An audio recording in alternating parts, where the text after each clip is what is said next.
Hello friends, welcome to Learning Concepts, where we learn the concepts of electrical engineering in a simple and interesting way. Hi, this is Kanai Kumar and we are again with a new topic, that is the torque equation of an induction motor. Good morning friends. आज हम लोग एक बहुत ही important topic किसी भी motor के लिए जो होता है उसके बारे में पढ़ेंगे, वो होता है टॉर्क इक्वेशन। ठीक है, और टॉर्क इक्वेशन सबसे इंपॉर्टेंट इक्वेशन होता है चाहे कोई भी मोटर आप पढ़ते हैं, because this is the output. यही वो आउटपुट है जिससे हम लोग कोई भी वर्क करते हैं किसी भी मोटर पे, और टॉर्क ही डिसाइड करता है कि आपका मोटर किस जगह पे कैसे यूज़ होगा। तो डेट्स वाई टॉर्क इक्वेशन आपका बहुत ज़्यादा इंपॉर्टेंट होता है, चाहे सेमेस्टर एग्जाम्स हो, चाहे आपका कॉम्पिटिटिव एग्जाम्स हो या वाइवा, कोई भी जगह पे हो, आपका टॉर्क इक्वेशन से आपको क्वेश्चंस रहेंगे ही। ठीक है, तो इसीलिए आपसे रिक्वेस्ट है कि आप इस वीडियो को पूरा देखें और पूरा डिटेल्स में देखें, ताकि आपका कोई भी टॉपिक इसमें से छूट ना जाए। ओके, तो लेट्स स्टार्ट। तो जैसा कि हम लोग जानते हैं कि कोई भी मोटर का बेसिकल जो आउटपुट होता है that is your rotation, and this rotation is being produce by the torque. वो कब प्रोड्यूस होता है? जब आपका टॉर्क प्रोड्यूस होता है। ठीक है, तो टॉर्क एक बहुत ही इंपॉर्टेंट पैरामीटर है किसी भी इंडक्शन मोटर का। ठीक है, तो लेट अस सी कि एक इंडक्शन मोटर में जो टॉर्क प्रोड्यूस होता है वो किस किस फैक्टर पे डिपेंड करता है और उसका वैल्यू कितना होता है। ठीक है, तो इसके लिए हम लोग आज ड्राइव करेंगे torque equation of an induction motor. तो बेसिकली हम जानते हैं कि किसी भी मोटर का जो टॉर्क होता है वो बेसिकली दो चीज़ पे आपका डिपेंड करता है। कोई भी आप ले लीजिए, उसका जो टॉर्क होता है वो डिपेंड करता है एक फ्लक्स पे और एक डिपेंड करता है आर्मेचर करंट पे। क्यों डिपेंड करता है? क्योंकि किसी भी मोटर का रोटेशन कब होता है कि जब हम करंट कैरिंग कंडक्टर को मैग्नेटिक फील्ड में रखते हैं, तभी आपका फोर्स या टॉर्क जनरेट होता है। तो मैग्नेटिक फील्ड के चलते आपका फ्लक्स होता है, और करंट कैरिंग कंडक्टर का मतलब होता है आर्मेचर करंट। तो यही दो फैक्टर के चलते आपका किसी भी कंडक्टर को जब हम मैग्नेटिक फील्ड प्लेस करते हैं तो वहाँ पर फोर्स जनरेट होता है, और रोटेटिंग ऑब्जेक्ट के केस में यही आपका टॉर्क होता है। तो बेसिकली जो टॉर्क है वो आपका दो चीज़ पे डिपेंडेंट होता है, एक हो गया फ्लक्स, एक हो गया आर्मेचर करंट पे। ठीक है, तो ये कॉमन है किसी भी तरह का मोटर के लिए, चाहे वो डीसी मोटर हो, चाहे वो इंडक्शन मोटर हो, चाहे वो एसी मोटर, एवरी मोटर के लिए आपका टॉर्क जो बनेगा वो आपका डिपेंड करता है फ्लक्स और आर्मेचर करंट पे। नाउ अगर हम बात करें इंडक्शन मोटर की, जो कि एक एसी बेस्ड मोटर है, और जहां पर भी हम लोग का एसी सप्लाई आता है, along with all the electrical parameters, आपका एक इंपॉर्टेंट पैरामीटर्स हमेशा साथ में रहता है, जिसको हम लोग कहते हैं कॉस फाई या पावर फैक्टर। क्या कहते हैं हम लोग? Power factor. ठीक है, तो पावर फैक्टर क्या होता है? It decides how much amount of power is being used. ठीक है, तो इसीलिए अगर हम लोग किसी भी इंडक्शन मोटर का टॉर्क इक्वेशन को लिखते हैं तो वो टॉर्क आपका तीन चीज पे डिपेंड करेगा। सबसे पहले हो जाएगा फ्लक्स, दूसरा हो जाएगा रोटर करंट, और तीसरा हो जाएगा आपका power factor of the rotor. ठीक है, समझ में आया ना? अब हम लोग देखते हैं कि ये जो तीनों फैक्टर है कहाँ किस चीज पे डिपेंड करेगा। सबसे पहले ये जो फ्लक्स फाई है ये आपका डिपेंड करेगा सप्लाई पे, दैट इज सप्लाई वोल्टेज पे। ठीक है, तो जो हम सप्लाई दे रहे हैं उसी के चलते आपका स्टेटर में करंट फ्लो हो रहा है, और उसी के चलते क्या हो रहा है? आपका मैग्नेटिक फ्लक्स प्रोड्यूस हो रहा है। तो this flux is dependent on the supply voltage. The rotor current जो I2 है ये भी इनवेरिएबली आपका फ्लक्स पे डिपेंड करता है, लेकिन साथ साथ आपका डिपेंड करता है relative speed between the flux and the rotor conductors. ठीक है, फ्लक्स और रोटर कंडक्टर के बीच का रिलेटिव स्पीड क्या है उस पर डिपेंड करता है। तो करंट आपका दो चीज पे डिपेंड करेगा, पहला होगा कि फ्लक्स का मैग्नीट्यूड क्या है, और दूसरा क्या है? रिलेटिव स्पीड कितना है फ्लक्स और रोटर कंडक्टर के बीच। और तीसरा है पावर फैक्टर। ये डिपेंड करेगा कि जो हम लोग कंडक्टर यूज किए हैं उसका इंपीडेंस कैसा है, उसमें कैरेक्टरिस्टिक्स कैसा है। ठीक है, उसमें इंडक्टेंस का वैल्यू कितना है, उसमें रेजिस्टेंस का वैल्यू कितना है, उसके आधार पर आपका पावर फैक्टर डिपेंड करेगा। एंड अलॉन्ग विथ एक और इंपॉर्टेंट पैरामीटर पर डिपेंड करेगा, वो होता है आपका फ्रीक्वेंसी पे। ठीक है, क्योंकि हम लोग जानते हैं कि रोटर का जो आपका जो ईएमएफ इंड्यूस जो करंट फ्लो होता है उसका फ्रीक्वेंसी आपका वैरी करता है। ठीक है, तो ये कुछ पैरामीटर्स है जिनमें आपका ये टॉर्क आपका डिपेंड करेगा। Now let's see how to derive the torque equation. तो जनरली जो आपका फ्लक्स है वो डिपेंड करता है सप्लाई वोल्टेज पे, और सप्लाई वोल्टेज जब जैसे हम लोग देते हैं तो फ्लक्स बना। अब इसी फ्लक्स के चलते, यही एक कॉमन फ्लक्स है जिसके चलते क्या होता है? आपका ईएमएफ इंड्यूस होता है both in the stator as well as in the rotor, दोनों में आपका ईएमएफ इंड्यूस आपका होता है। ठीक है, तो हम लोग यहाँ पर लिख सकते हैं that E2 will be proportional to phi. E2 will be proportional to phi. ठीक है, क्योंकि जितना फ्लक्स कट करेगा उतना ही आपका ईएमएफ इंड्यूस होगा। ठीक है, तो इसीलिए जो EMF induce in the rotor होगा that will be proportional to the phi. तो फ्लक्स का मैग्नीट्यूड बढ़ाएंगे तो ईएमएफ बढ़ेगा, फ्लक्स का मैग्नीट्यूड घटाएंगे तो आपका ईएमएफ घटेगा। ठीक है, तो इसको अगर इक्वेशन हम पुट करते हैं, जो आपका यहाँ पर ईएमएफ इक्वेशन था, ठीक है, जो आपका टॉर्क का इक्वेशन था उसमें अगर पुट करेंगे तो torque will be proportional to, पहले फाई की जगह हम लिख सकते हैं E2 I2 and cos phi 2। ठीक है, तो torque will be proportional to E2 I2 cos phi 2। क्यों? क्योंकि E2 आपका फ्लक्स पे डिपेंडेंट है, तो फ्लक्स के जगह हम E2 लिख सकते हैं, तो E2 I2 cos phi 2। Now अब सिंस जो कोई भी मोटर होता है, खासकर इंडक्शन मोटर होता है, वो दो सिचुएशन में काम करता है, एक स्टैंड स्टिल कंडीशन में, एक रनिंग कंडीशन में। तो सबसे पहले हम लोग को डिसाइड करना होता है कि मोटर जब रुका हुआ है तो सबसे पहले काम क्या होता है, उसको स्टार्ट करना। तो उसके लिए आपको रिक्वायर होता है स्टार्टिंग टॉर्क, ठीक है, क्योंकि अगर स्टार्टिंग टॉर्क ही नहीं बनेगा तो कोई मोटर स्टार्ट ही नहीं होगा, तो स्टार्ट अगर नहीं होगा तो रन करने का तो सवाल ही नहीं होता है। तो इसीलिए सबसे पहला किसी भी मोटर में क्या होता है, आपका स्टार्टिंग टॉर्क होता है। तो आज हम लोग का जो बेसिक एम होगा that will be to derive the equation for the starting torque of an induction motor. हम लोग स्टार्टिंग टॉर्क का डिराइव करेंगे, ठीक है। तो हम लोग बेसिकली अभी क्या देखें कि जो टॉर्क है वो हो जाए है E2 I2 and cos phi, ठीक है, जहाँ पर E2 क्या है, rotor current, rotor EMF under standstill condition, I2 है रोटर करंट और phi2 है रोटर पावर फैक्टर। तो इससे पहले हम लोग क्या किए थे, E2 का इक्वेशन हम लोग ड्राइव किए हैं, ठीक है। तो लेट अस सपोज मान लेते हैं कि R2 क्या है, आपका रोटर का रेजिस्टेंस है पर फेज, और X2 क्या है, रोटर का रिएक्टेंस पर फेज एट स्टैंडस्टिल कंडीशन, ठीक है। अब यहाँ पर एक चीज़ गौर कीजिएगा, देखिए यहाँ पर तीन पैरामीटर हम लोग लिए हैं, E2 R2 and X2। E2 में हम लोग लिखे हैं रोटर ईएमएफ पर फेज एट स्टैंडस्टिल, X2 में भी लिखे हैं रोटर रिएक्टेंस पर फेज एट स्टैंडस्टिल, जबकि R2 में सिर्फ लिखे हैं रोटर रेजिस्टेंस पर फेज। यहाँ पर हम स्टैंडस्टिल का कंडीशन नहीं लिखे हैं। इसका कारण यही है कि ये जो चीज़ आपका नोट क्या करता है कि ये जो E2 है ये आपका फ्रीक्वेंसी पे डिपेंडेंट है, तो इसीलिए इसका वैल्यू स्टैंडस्टिल पे अलग होगा और रनिंग पे अलग होगा। सिमिलरली X2 का वैल्यू भी आपका फ्रीक्वेंसी पे डिपेंडेंट है और इसका वैल्यू भी आपका दोनों केस में अलग होगा। जबकि आपका जो रेजिस्टेंस है R2 this is independent of frequency, ये क्या होता है, फ्रीक्वेंसी से इंडिपेंडेंट है, इसीलिए इसका वैल्यू आपका रनिंग केस में भी जो होगा स्टैंडस्टिल कंडीशन में भी वही होगा।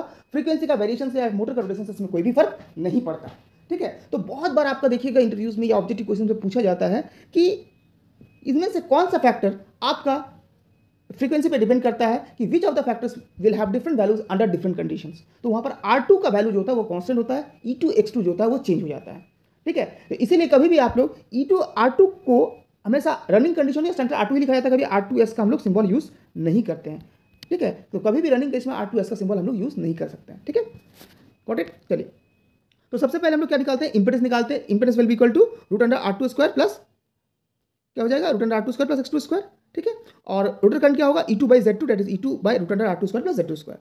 और पावर फैक्टर क्या होता है, R2 बाई Z2 होता है, तो cos phi is cos phi2 equal to R2 by Z2 जैसे R2 square by root under R2 square plus Z2 square, ठीक है। अब इन सब वैल्यू को हम लोग क्या करते हैं, वहाँ पर हम लोग पुट कर देते हैं, इक्वेशन हम लोग पुट कर देते हैं। तो क्या होता है, torque is proportional to E2 I2 cos phi2। तो यहाँ पर हम लोग क्या करते हैं, I2 और cos phi2 का वैल्यू को हम लोग पुट करते हैं, और इस प्रोपोर्शनलिटी को हटाने के लिए हम लोग प्रोपोर्शनलिटी को हटाने के लिए क्या करें, एक कांस्टेंट यूज करें दैट इज की, ठीक है। एंड इसके का वैल्यू हम लोग बाद में हम लोग फाइंड आउट करेंगे। तो इक्वेशन क्या हो गया, T torque tau is equal to K E2 I2 cos phi2, ठीक है। हम लोग E2 को जैसा है ऐसे I2 और cos phi2 का वैल्यू पुट कर दिए। तो जैसे I2 और cos phi2 का वैल्यू पुट करेंगे, यहाँ पर टॉर्क का वैल्यू क्या आएगा, tau is equal to K1 into E2 square R2 by R2 square plus X2 का होल X2 स्क्वायर आ गया। नाउ यहाँ पर एक चीज़ समझ लीजिएगा कि यहाँ पर जो E2 का वैल्यू है वो कांस्टेंट होगा, क्यों, क्योंकि स्टैंडस्टिल कंडीशन आपका speed at which relative speed, जिस स्पीड से फ्लक्स कट कर रहा है वो कांस्टेंट है, सिंस सप्लाई वोल्टेज कांस्टेंट है तो फ्लक्स भी कांस्टेंट है, और फ्लक्स कांस्टेंट होगा तो ईएमएफ भी कांस्टेंट होगा।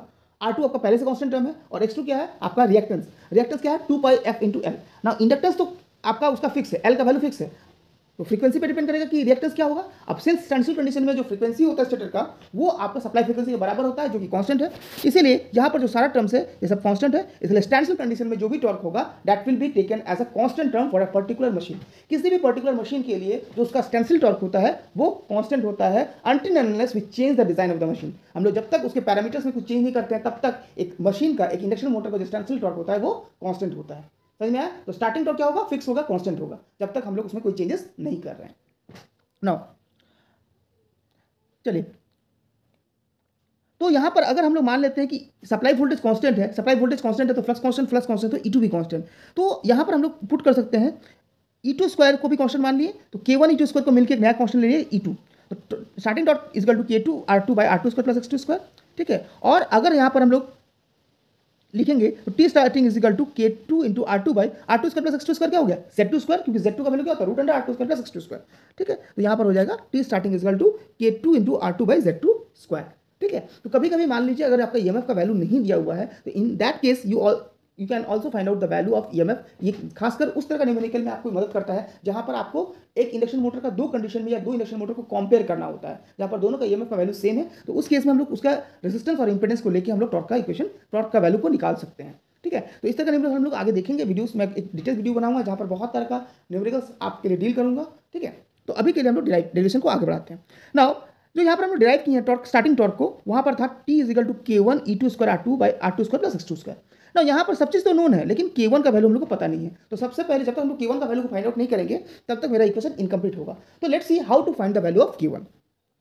तो इसके लिए हम लोग यूज़ करते हैं क्या है कि जनरली आपका इंडक्शन मोटर में टॉर्क किसके चलते प्रोड्यूस हो रहा है, जो हम लोग पावर सप्लाई दे रहे हैं और पावर का जो भाग आपका रोटर में आ रहा है, जो इलेक्ट्रिकल पावर आपका रोटर में फ्लो कर रहा है, वही पावर आपका कन्वर्ट हो रहा है इनटू द टॉर्क, वही पावर आपका इलेक्ट्रिकल मैकेनिकल टॉर्क में कन्वर्ट हो रहा है। That means the electrical power in the rotor is equal to the mechanical torque of the rotor. ठीक है, तो मान लेते हैं कि रोटर का जो ईएमएफ है वो E2 था, I2 उसका करंट था, cos phi 2 क्या है, पावर है। तो रोटर पावर जो इलेक्ट्रिकल पावर पर फेज क्या हो जाएगा आपका E2 I2 cos phi 2, simple equation है, VI cos phi होता है पावर।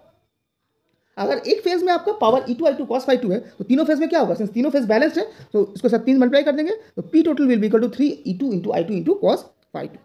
ठीक है, नाउ अब जो मैकेनिकल पावर होता है, मैकेनिकल पावर का फॉर्मूला क्या होता है, P mechanical is equal to torque into omega, torque into omega, where omega is equal to क्या होता है 2 pi into N S. Actually omega formula होता है 2 pi into F, where F is the frequency. अब यहाँ पर frequency क्या होगा, फ्रीक्वेंसी मतलब कितना स्पीड से वो रोटेट कर, कितना पर टाइम में कितना बार वो अपना पोजीशन को चेंज कर रहा है, यही फ्रीक्वेंसी होगा। तो यहाँ पर क्या है, जितना स्पीड से वो रोटेट कर रहा है वही उसका फ्रीक्वेंसी है। तो यहाँ इसीलिए यहाँ पर ओमेगा इसका वैल्यू को लिखते हैं 2 पाई इंटू एन एस। ठीक है, अब यहाँ पर कंफ्यूज मत होइएगा क्योंकि ये मैकेनिकल पावर है, इसलिए यहाँ पर फ्रीक्वेंसी एफ का वैल्यू 50 हर्ट्ज नहीं लीजिएगा। यहाँ पर आपको मैकेनिकल फ्रीक्वेंसी मतलब पर यूनिट टाइम में अपना मीन पोजीशन के बाद वो मूव कितने बार कर रहा है, और इसीलिए यहाँ पर एनएस लिया जाता है। यहाँ पर बहुत सारे बच्चे कंफ्यूज करते हैं कि सर फ्रीक्वेंसी तो एफ 50 हर्ट्ज है तो फिर हम लोग यहाँ पर एनएस क्यों नहीं है। तो यहाँ पर यही चीज़ देखिए, यहाँ पर जो टॉर्क का इक्वेशन हम लोग पावर का इक्वेशन लिखे हैं P mechanical that is equal to torque into omega S. तो यहाँ पर जो ओमेगा एस है ये मैकेनिकल आपका डिस्प्लेसमेंट है, एंगुलर डिस्प्लेसमेंट है, इसीलिए यहाँ पर हम लोग एनएस लेते हैं। तो यहाँ से आपका क्या हो जाएगा, टॉर्क का वैल्यू क्या हो जाएगा, torque equal to P by omega S. आप P का वैल्यू पुट कीजिए यहाँ पर और ओमेगा एस का वैल्यू पुट कीजिए। तो जब दोनों का वैल्यू हम लोग पुट करेंगे तो T इज इक्वल टू क्या हो जाएगा 3 E2 I2 cos phi 2 into 2 by 2 pi N S. ठीक है, अब इक्वेशन 1 और 4 को अगर कंपेयर करें, यहाँ पर इक्वेशन 4 है, ठीक है, और इक्वेशन 1 जो हम लोग का डिराइव किए थे यहाँ पर ये इक्वेशन 1, इसको अगर हम लोग कंपेयर करते हैं, ठीक है, दोनों को देखिए साथ साथ हम लोग लिखते हैं, चलिए यहाँ पर। ठीक है, इक्वेशन 1 क्या था, torque is equal to K1 E2 I2 cos phi 2। ठीक है, तो E2 I2 cos phi 2 दोनों जगह कॉमन है, तो K के जब यहाँ पर क्या आ रहा है, K अगर दोनों इक्वेशन को कंपेयर करेंगे तो K का वैल्यू आ जाएगा 3 by 2 pi into N S. ठीक है, तो K1 का वैल्यू कितना होगा 3 बाई 2 पाई एन एस। इसको हम लोग इक्वेशन नंबर 3 में पुट कर देते हैं तो हमारा फाइनल जो टॉर्क इक्वेशन आएगा स्टार्टिंग टॉर्क का वो आ जाएगा T starting is equal to 3 by 2 pi N S into E2 square R2 by R2 square plus X2 square. तो this is the starting torque of any induction motor. तो यहाँ पर basically आप देखिए, अगर इसको हम एनालिसिस करते हैं तो इस इक्वेशन में देखिए तो 3 बाई 2 पाई एन एस पहले से कांस्टेंट है, E2 that is standstill EMF हमेशा कांस्टेंट होता है, R2 कांस्टेंट है और स्टैंडस्टिल रिएक्टेंस भी कांस्टेंट है, इसलिए स्टार्टिंग टॉर्क भी क्या होगा, कांस्टेंट होगा। ठीक है, तो अगर आपको स्टार्टिंग टॉर्क को बढ़ाना है, स्टार्टिंग टॉर्क को बढ़ाने के लिए आपके पास एक ही, क्योंकि अगर स्टार्टिंग टॉर्क बढ़ाना है तो आप क्या कर सकते हैं, आप E2 का वैल्यू को नहीं बढ़ा सकते हैं, बढ़ा सकते हैं क्या, क्यों, क्योंकि मोटर तो आपका कांस्टेंट स्पीड से घूम रहा है। ठीक है, और मोटर में जो फ्लक्स है वो फिक्स है क्योंकि सप्लाई वोल्टेज फिक्स है, और दूसरा चीज़ क्या है कि उस समय जो सिंक्रोनस स्पीड है वो भी कांस्टेंट है, तो E2 आप नहीं बढ़ा सकते हैं। X2 भी फिक्स है क्योंकि सप्लाई फ्रीक्वेंसी कांस्टेंट है, L कांस्टेंट है। तो आपके पास एक ही ऑप्शन बचता है, अगर आप R2 का वैल्यू को दैट इज रोटर रेजिस्टेंस को किस तरह बढ़ा दें, रोटर का रेजिस्टेंस बढ़ा दें तो आपका स्टार्टिंग टॉर्क आपका बढ़ जाएगा। ठीक है, और इसी वजह से क्या होता है कि किसी भी इंडक्शन मोटर में अगर हमको स्टार्टिंग टॉर्क बढ़ाना पड़ता है तो वहाँ पर आपका क्या था कि हम लोग को एडिशनल रेजिस्टेंस ऐड करना पड़ता है। यही चीज़ हम लोग जब पढ़े थे वहाँ पर स्लिप रिंग इंडक्शन मोटर और स्क्वायरल केज में, तो वहाँ पर स्लिप रिंग में हम लोग एक एडवांटेज पढ़े थे कि इसका स्टार्टिंग टॉर्क हम लोग इंप्रूव कर सकते हैं, जबकि स्क्वायरल केज में नहीं कर सकते हैं, क्योंकि स्क्वायरल केज में क्या है, वो फुल्ली आपका क्या है, परमानेंटली शॉर्ट सर्किटेड है, तो कोई भी रेजिस्टेंस हम इंसर्ट नहीं कर सकते। लेकिन स्लिप रिंग में क्या है, आपका हम लोग रेजिस्टेंस इंसर्ट कर सकते हैं, तो वो आपका इसी इक्वेशन से आपका साबित होता है। ओके, आई होप आपको ये समझ में आया होगा। तो यहाँ से इंपॉर्टेंट क्वेश्चन क्या है, सेमेस्टर एग्जाम्स में आपका डेरिवेशन पूछा जाता है, आपका बहुत सारा ऑब्जेक्टिव क्वेश्चन से पूछा जाता है कि किस किस चीज़ पे आपका स्टार्टिंग टॉर्क डिपेंड करता है। ठीक है, और स्टार्टिंग टॉर्क को कांस्टेंट क्यों माना जाता है, और इसमें क्वेश्चन पूछा जाता है कि एट स्टैंडस्टिल कंडीशन कौन सा पैरामीटर आपका किसी भी इंडक्शन मोटर का कौन सा पैरामीटर दोनों कंडीशन में वैल्यू आपका उसका सेम रहता है, उसमें कोई भी चेंजेस नहीं आता है, तो उसमें क्या होगा R2 का वैल्यू। ठीक है, तो इस तरह से बहुत सारा ऑब्जेक्टिव क्वेश्चन है, आप इस डेरिवेशन को प्रॉपर्ली देखिए। दूसरा चीज़ क्या है कि डेरिवेशन में फाइनली हम लोग का इक्वेशन भले यही आया, लेकिन न्यूमेरिकल जब सॉल्व करेंगे हम लोग तो हम लोग को बहुत सारा जो जैसे इंटरिम फार्मूला होता है, जैसे ये वाला फार्मूला है, ठीक है, प्लस आपका जो यहाँ पर K यहाँ पर जो ये वाला फॉर्मूला है, जितने सारे आपका इक्वेशंस दिख रहे हैं, इन सबका आपका यूज़ होता है। इसीलिए मेरा सजेशन यही होगा कि आप डेरिवेशन को याद रखें, ठीक है। फॉर्मूला तो नो डाउट आपको याद रहेगा ही, अगर आपको डेरिवेशन पता है, आपको स्टेप्स पता है, तो आप किसी भी तरह का न्यूमेरिकल को सॉर्ट आउट कर सकते हैं। क्योंकि न्यूमेरिकल में मैक्सिमम टाइम ऐसा होता है कि आपको डायरेक्ट फॉर्मूला बेस नहीं देता है, आपको उस फॉर्मूला को अलग अलग स्टेजेस में जो उसका रिजल्ट आता है उसको यूज़ करना होता है। तो दैट्स वाई आप डेरिवेशन को प्रॉपरली समझें, आप प्रॉपरली इसको पढ़ें, तभी आप आगे जाके न्यूमेरिकल सॉल्व कर सकते हैं। ओके, सो आई होप आपको समझ में आया होगा। अगर किसी को भी फिर भी कोई दिक्कत है तो प्लीज़ कमेंट कीजिए। Okay, that's all for today and thank you and have a nice day.